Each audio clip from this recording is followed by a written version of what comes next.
حکمتیار وایي هند په افغانستان کې ملیشیایي ځواک جوړوي.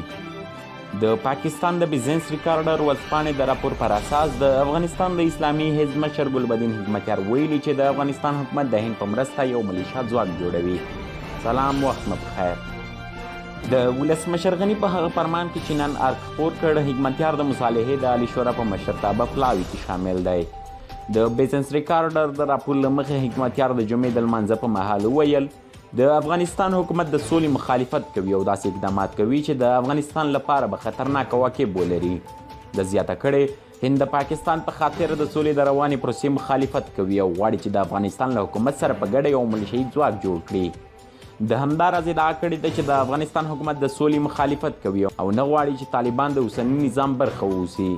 د حکمتیار له ادعا سره سم هڅې روانې دي چې د افغانستان په شمالي ولایتونو کې ملیشیایي ځواک جوړ شي.